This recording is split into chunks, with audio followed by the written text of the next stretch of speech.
শুভ দুপুর বন্ধুরা, সবাই ভালো আছো তো? এই জগদ্ধাত্রী পুজো উপলক্ষে চন্দননগর থেকে ফিরে আসার পরের দিন আবার প্ল্যান হয়েছিল কৃষ্ণনগর যাওয়ার। হঠাৎ করে যাওয়া কৃষ্ণনগর, বুড়িমার দর্শন করতে যাওয়া। বুড়িমার দর্শন করতে গিয়ে পথের মাঝখানে যে প্যান্ডেলগুলো পড়েছে, কয়েকটা ভিডিও করতে পেরেছি, কিছু করতে পারিনি। তো সেই ভিডিওগুলোই তোমাদের সামনে দিচ্ছি। রাস্তার মানে চারিদিকে সুন্দর সুন্দর লাইটিং ছিল, ভালো লেগেছে। আবার কত একটা প্রোগ্রাম চলছিল, সেখানে সব নাচানাচি করছিল, দেখে মনে হচ্ছিল নিজেও একটু নাচ করে নিই। তো সেই সুযোগ আর ছিল না। ভিড়ের মাঝখানে ঠেলতে ঠেলতে চলে যাওয়া, তার মাঝখানে দেখা বিভিন্ন দৃশ্যগুলো চোখে পড়া, সেগুলোকে ভিডিও করা, এই ছিল কাজ।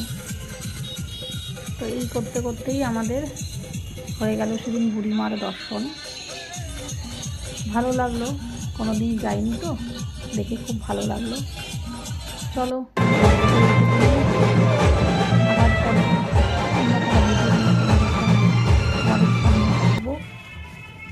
আজকে আপাতত এইটুকুই।